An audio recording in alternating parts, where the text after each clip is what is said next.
Well, you've got a lot of interesting messages here too, Sagittarians. They've been a really thoughtful, contemplative bunch of cards, and I think the layout we've done for the month has been really extensive and allowed for a lot of different messages to come through. So we are reading through the columns here. We'll start with this one, the Four of Swords, and then the Blossoming Abundance and the Let Go. So that Four of Swords and the Let Go actually go really well together. The Four of Swords often talks about a need to rest, recuperate, relax, enjoy something. It can insinuate that you have had a lot of things on your mind and you've been trying to work through them one way or another, like put them into priorities, stack them up and order them in and out. So a lot of mind activity, and sometimes this can even relate to ending up with things like headaches or eye strain or neck aches, things along those lines. So the card also symbolises the need to take a break or a recuperation or go somewhere quiet and have a retreat. And I think this Let Go card is the perfect idea of a retreat. This fairy is sitting in a beautiful bush with nature, a bird sitting there, and actually outside my window at the moment is a bird pipping away, probably at one of the cats.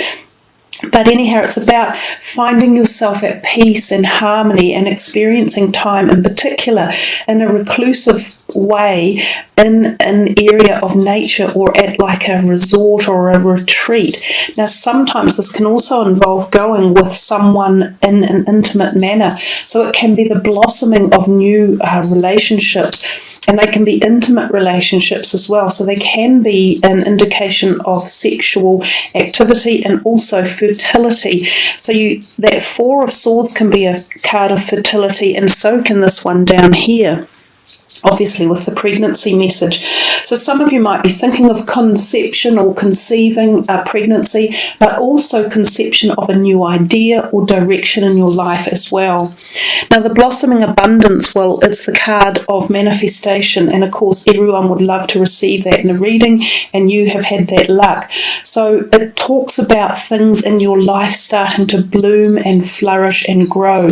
These could be conceptual ideas that you have had, or even creative ideas from your passionate side of your life, and they're coming now into the flow of abundance and creativity and harmony. There can also be things such as new propositions coming to you from other people. So the getting together of a cooperation of sorts, if you like, and this can lead to things like job promotion or enhancement or offers or going in a new direction completely. It really is the card that is insinuating that things are just starting to take this turn, because it says blossoming abundance. So whatever it is you're doing at any level personally for you, it feels as though this is a beginning of a creative realm of more abundance or manifestation coming. And the Let Go message is, as you surrender the need to control, your relaxed energy rapidly attracts your desires. So again, taking this respite, this breakaway, this calming down of your, fiery energies, which Sagittarians are well known to have, sort of high-spirited, high-fired energy, a little bit like the Aries and Leo. We often don't stop for very long at all. But when you do let go, and when you do calm down and relax, you can often find so much more comes into your mind and so much more available insight and awareness and understanding. So we move to the next row and we see the High Priestess, and then the Temple Path, and then the Vegetarian. Now, in real terms, those three go very well together. The High Priestess is sitting with her feet on this crescent or new moon, indicating that the moon may have had a predominance of energetic activation around this time for you, and this could be in the realm of finding esoteric information or connecting to spiritual ethers, or extending your knowledge that you currently have of esoteric understandings, philosophical beliefs, or even religious perspectives. She holds the Torah on her lap, and she is known for a very intricate amount of wisdom in her life. So she can also be a person that offers the availability to be a mentor or be a reciprocal person to listen to or talk to, remedial, to help sort out problems. She also, again, is a sign of fertility. She often can herald conception. So you've got so many messages in here about fertile cups or chalices or receptive ideas or creative ideas or passions or something happening. She can also insinuate a new relationship, not dissimilar to the Four of Swords, about passion, physical chemistry, actual intimacy between two people, and again the conception of something, and can be this pregnancy. The temple path beneath her is very much about the spiritual journey that your soul is on, and that you are coming towards this heightened awareness of the journey that you are traversing in life, and you are meeting gate points along the way. And as you do, you become more and more exalted at a personal level, and you feel more euphoria and bliss and connection and understanding. It's some of the most powerful things we can ever experience in our life is this amazing journey of our soul's evolution and of the understanding how, as a human being here on earth, that is just a tiny portion of the journey that we make. It's just for a fragment of a moment of time. And that as we begin to assimilate all these pieces of information together, we start to, piece by piece, like a puzzle, understand what our journey is, where we're headed, where we're going, and where we have been as well. And we come across the temple path and we are enlightened, and we feel the euphoria of being in a place like that absolute beauty and peacefulness and calm and insight and wisdom. So they all speak together of this could be a time of great event for you at a very personal level. And of course, the bottom card, the Vegetarian, says a new way of eating gives you more energy, greater health, clarity, and stronger manifestation abilities. And you had here blossoming abundance. This is a very powerful reading for you guys, for Sagittarius. It's got a lot of in-depth messages that are being forwarded as the cards come down the rows, if you like. We all know that eating healthily and organic food and vegetarian actually offers us much higher vibrational frequency than if we eat a lot of meat-based diets or processed foods.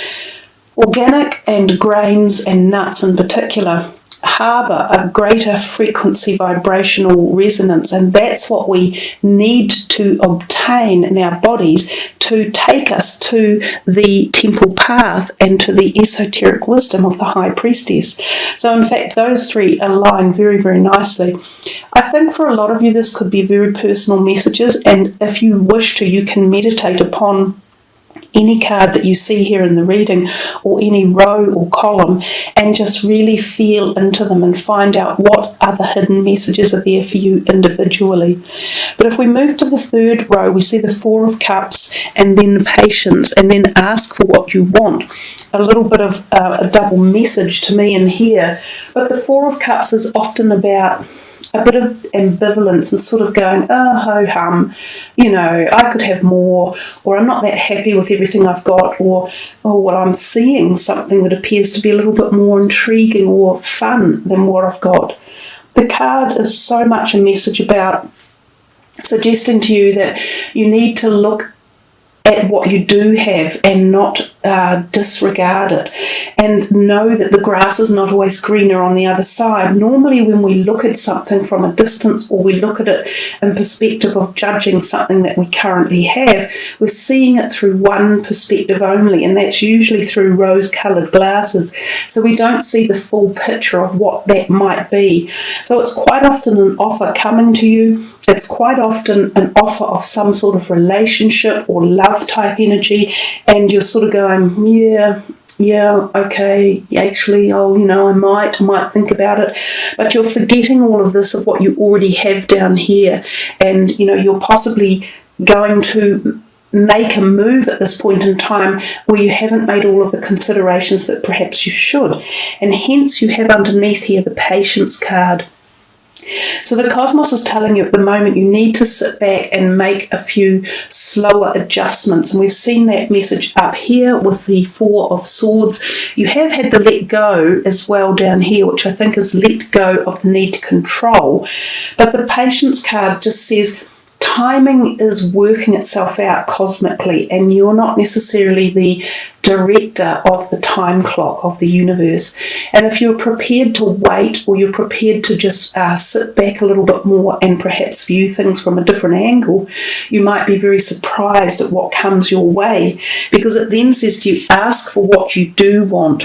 Let the universe and other people know what you need. So when we ask, we have a much higher propensity for manifesting what it is we really want. And you've got the Blossoming Abundance card on the far left-hand side. So I think from your perspective, they're telling you there's things that could come in for you, but don't take something that's not really what you don't want. You need to be more specific, and you need to put your hand up and ask. And so when we ask, we must be sure to fulfill that with a little bit of gratefulness and thankfulness, like the other side of it as well. And that is the art of the secret of the power of manifestation, of positive affirmations. This is how everything actually cyclically works in life. We come to this card here, and it is the Eight of Cups. And again, we see this moon issue over here. I see the High Priestess has another ecliptical moon on the top of her head, which means that the eclipses were definitely affecting a lot of your thoughts, thinkings, directions, and ideas as January traversed its path as well. So the Eight of Cups can mean that you are turning your back on something and you are ready to walk away. And sometimes this can be walking away from something that wasn't balanced. And often, again, we are talking about relationships. So there's something on your mind about relationships in your life. Some of you seem to be moving into a period where you meet new people, where there's possibly new intimacy coming, where there may be new love or romantic partners, new conception of ideas, philosophies, religious perspectives, esoteric. You know, it feels as though a whole lot of your life you're turning your back on, and you seem to be moving away from it. But at the same time, there's sadness and the anticipation of knowing that this is a big journey that you're headed on. We see this person at the base of what appear to be mountains, and he's walking in the direction of having to climb these mountains. So it's going to be a big journey, and it could be arduous, and it could be long, and it could herald things that encompass relationships for you at many levels, personal deep relationships, or even more open relationships with friends or co-workers or community, you know, that whole feeling of community as well. The number 8 might be significant for you one way or another. And we come down here and we have the Envy card. This card, Envy, has turned up with the Four of Swords in a lot of different readings together. It's really quite interesting. So I do suggest you all check your rising and moon signs as well, because you might find some really significant messages within them. The Envy card is a strange one. When we have envy, we prevent the cyclical wheels of manifestation operating in our life. Envy is the one thing that stops us from receiving. So if we ever have envy of any sort, immediately the walls go up and our receptors for manifestation are closed off. That is how the principles of the secret and such like work. Envy is, you looking out at someone else and going, oh, I wish I had what they had, whether it was a car or more money or a better job or better health or a better love life or whatever. The minute you say, oh, I wish I had that, boom, you've just stopped it from coming in. So envy of the one synergies that we must remove from our life, it is envy. That's the one that has to go, because when it's here, you stop the flow of natural prosperity and abundance and manifestation. Now, I'm not sure why the card is actually turned up there. Could it be something about this, you're turning and walking away from something here because you've felt envy about someone else's lifestyle or life path or life choice or something? I haven't managed to fit the envy message in yet, but it's there, so we're talking about it. And then the thing down the last card at the bottom is the pregnancy, and it says the birth of a child brings great blessings to you and the world. So some of you may be about to become parents yourself, or grandparents. You may be about to become brothers or sisters or aunties or uncles. And this could be a very special relationship. And it may not be a physical birth. It could be the blending together of two families, that harmony and merging of families that way as well. It can also be a slightly broader perspective, as in a new birth of a concept or idea or proposition or relationship. So there we are, Sagittarians. You have quite a profound reading for this February message. And as I said, there was a very profound set of energies that traversed the cosmos and our intergalactical planets in January, especially with the essence of the moon. And the moon does shape so much of our emotional states, and it takes us to places where sometimes we haven't been before, and especially the way the planets are aligned in the last, perhaps 4 or 5 years. We're now experiencing cycles of evolution that we haven't seen for greater than 2,000 years or more.